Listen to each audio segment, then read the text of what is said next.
समय के साथ सबको बदलना पड़ता है और ये बात अब पूर्व मुख्यमंत्री मायावती काफी अच्छे से समझ चुकी हैं। तभी वो अब सर्वजन हिताय और सर्वजन सुखाय का नारा नहीं बल्कि काशीराम के दौर वाली बहुजन हिताय और बहुजन सुखाय की बात करने लगी हैं। मतलब साफ है कि मायावती के एजेंडे पर अब बसपा का कोर वोट बैंक यानी दलित वोट बैंक है। 2024 लोकसभा चुनाव में बसपा को करीब 9.39% ही वोट मिले थे। इस वक्त यूपी की 10 विधानसभा सीटों पर उपचुनाव होने वाले हैं, जिसे लेकर सभी पार्टियों की तैयारी जोरों पर है।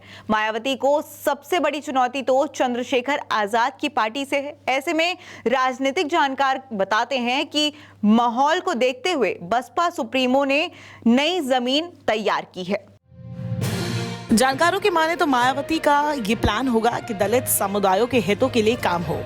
देश भर में कहीं भी दलितों के प्रति उत्पीड़न की घटना होने पर पार्टी के लोग वहां पहुंचेंगे भी, क्षमता भर मदद भी करेंगे।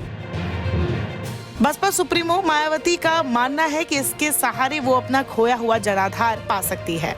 विधानसभा उपचुनाव में भले ही इसका सीधे तौर पर फायदा ना मिले, लेकिन उन्हें उम्मीद है कि साल 2027 में होने वाले विधानसभा चुनाव में इसका फायदा जरूर मिलेगा।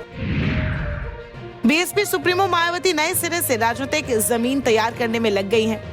इसलिए गांव-गांव जाकर बसपाई समाज के लोगों को समझा रहे हैं कि हक पाने के लिए बहन जी को मजबूत करें। बीएसपी मजबूत रहेगी तो आरक्षण रहेगा। इसके लिए सत्ता में भागीदारी जरूरी है और ये तभी संभव है जब समाज के लोग एकजुट होकर बीएसपी के साथ डटे रहेंगे। बिखराव हमेशा नुकसान पहुंचाता है। बसपाई ये भी समाज के लोगों को समझा रहे हैं। बीएसपी का ये अभियान कितना सफल रहा, इसे विधानसभा उपचुनाव में भी टेस्ट किया जाएगा। इसके बाद खामियों को साल 2027 तक पूरी तरह से दूर करने का प्रयास करने की योजना पर काम चल रहा है।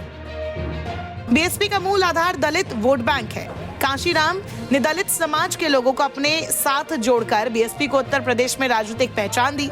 इस पहचान का ये फायदा हुआ कि बीएसपी गठबंधन ही नहीं, अपने दम पर साल 2027 में सरकार बनाने में सफल रही। खराब परिस्थितियों में भी 19 से 20% वोट बैंक बचाए रखने वाली बीएसपी का जनाधार अब खिसक रहा है। इसकी पुष्टि इस साल हुए लोकसभा चुनाव में देखने को मिल जाती है, जहां साल 2019 में मायावती की पार्टी को लोकसभा चुनाव में यूपी में 10 सीटें मिली थी, वही 2024 में उसका खाता तक नहीं खुला।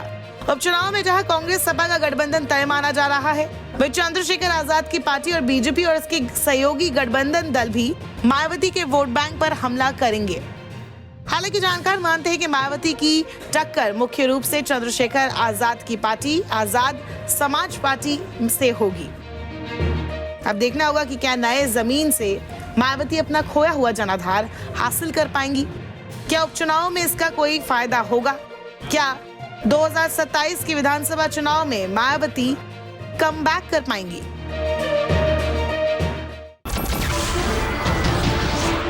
नमस्कार, मैं हूं मानक गुप्ता। अगर आपको हमारा ये वीडियो पसंद आया हो तो इसे लाइक और शेयर जरूर करें और हाँ, हमें सब्सक्राइब और फॉलो करना ना भूलें ताकि आप देश और दुनिया की कोई खबर मिस ना करें। तो जुड़े रहिए हमारे साथ और देखते रहिए न्यूज़ 24।